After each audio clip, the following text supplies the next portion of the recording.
আসসালামু আলাইকুম। সবাই কেমন আছেন? আশা করি যে যেখানে আছেন ভালো আছেন। আলহামদুলিল্লাহ আমরাও ভালো আছি। আর এই যে চলে আসলাম নতুন আরেকটি ভিডিও নিয়ে। আজকে আমার বাসায় চাল শেষ, চাল নেই, ভাতের চাল। তারপর বাহিরে গেলাম, সেখান থেকে চাল কিনলাম। আর তার সাথে টুকিটাকি আরও কিছু সদাই কিনলাম।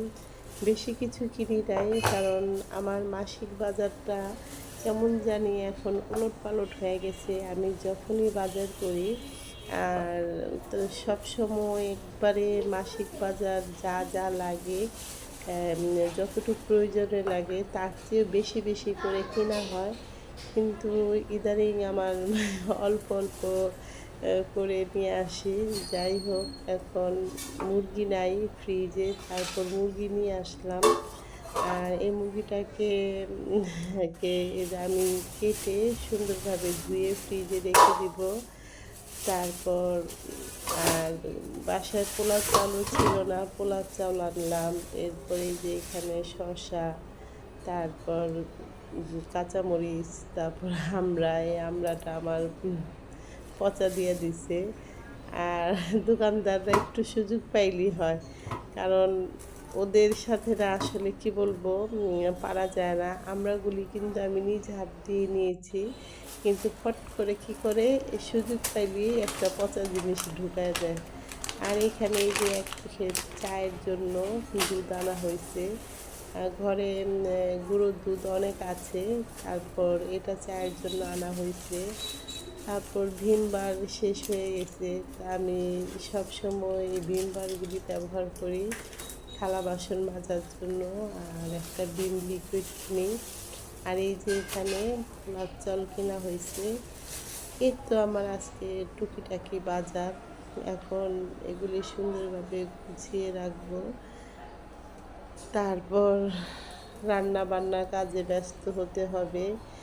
আর আমার একটা নতুন একটা পার্সেল, পার্সেল বলতে, আর এই পার্সেলটা আমি গিফট পেয়েছি। আর এই পার্সেলটা গিফট করেছে আমার হাজব্যান্ডের ওয়াইফ। তা এটা খোলার আগে জানা ছিল না এটার মধ্যে কি আছে, তবে খোলার পর দেখলাম খুব প্রয়োজনীয় একটা জিনিস, যেটা আমার খুবই দরকার ছিল। তা উনি এটা না দিলেও আমার এটা কেনা হতো। অনেক দিন ধরেই ভাবছি যে অনলাইনে একটা বটি অর্ডার করব, যেটা দাঁড়িয়ে দাঁড়িয়ে দাঁড়িয়ে কাটা যায়। কারণ বেশিক্ষণ বসে কাজ করতে পারি না। হঠাৎ হঠাৎ না, অনেক দিন ধরেই। আর বেশিরভাগ সময় আমার খুব কোমরের সমস্যা। এই সমস্যার কারণে বসে কাজ করাটা খুবই কষ্ট হয়। এই যাই হোক, এটা পেয়ে খুবই খুশি হলাম। যে আমাকে দিয়েছে সে তো আর জানে না আমি ভিডিও বানাই, বা ভিডিও বানাইলে সে হয়তো জানলে হয়তো আমার এই ভিডিওটা দেখতো। আর তাকে সরাসরি ধন্যবাদ দেওয়া হয়েছে, কিন্তু যখন এটা দিয়ে গেছে তখন উনি বলে নাই যে এটার মধ্যে বটি আছে। আর এই যে আমার পাশে বিরিয়ানির প্যাকেট, এটা এটার ভিতরে জানি এটা কাচ্চিয়া আছে, কারণ ভাবি নতুন বাড়ি বানাচ্ছে আর এটা ছাদ ঢালাই দিছে। তা ওখানে সবাইকে এই কাচ্চিটা খাওয়ানো হয়েছে, আর এটা আমার জন্য নিয়ে আসছে। আমরা ঘরে তিনজনের জন্য 3 প্যাকেট, কিন্তু আমাদের দুপুরে খাওয়া দাওয়া শেষ।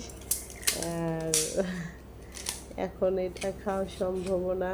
আর এখন যেহেতু এটা বাহির থেকে অর্ডার করা হয়েছে, তারা বাসায় রান্না করে নাই, এটা অর্ডার দিয়ে নাকি নিয়ে আসছে।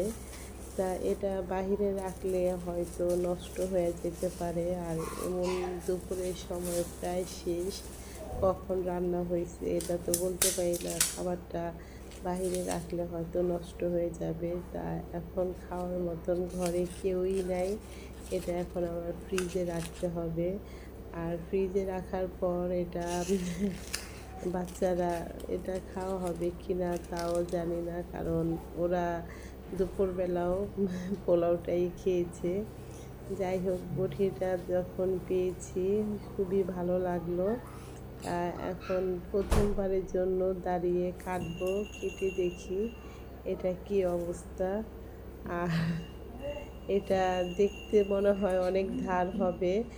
আর সামনে যে বটির সামনে মাথাটা এত পরিমাণে চোখা, এটা ধরার সাথে সাথে আমার হাতটা একটু সামান্য পরিমাণে ছিদ্র হয়ে গেছে। কিন্তু ছিদ্র হইল, সামান্য পরিমাণ হইল, খুব বেশি যন্ত্রণা হচ্ছে, অনেক বেশি।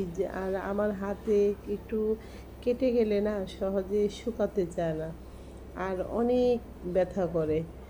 আর এই যে বটিটা কেমন, এটা একটু কেটে দেখলাম।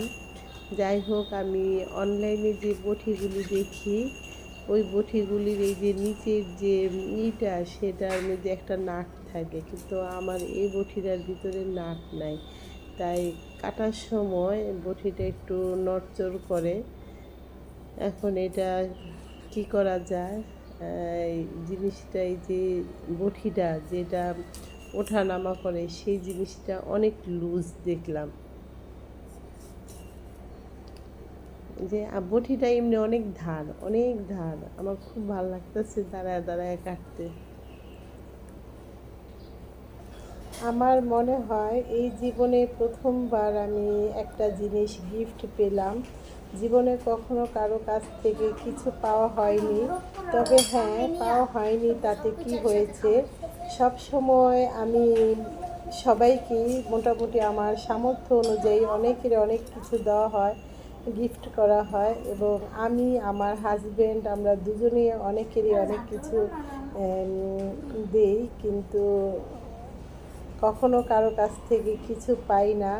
তবে গিফট পাওয়ার ভিতরেও একটা আনন্দ আছে, গিফট দেওয়ার ভিতরেও আনন্দ আছে, আবার পাওয়ার ভিতরেও আনন্দ আছে। তাই প্রথমবার একটা গিফট পাওয়ার পর অনেক বেশি মনটা খুশি হয়ে গেছে।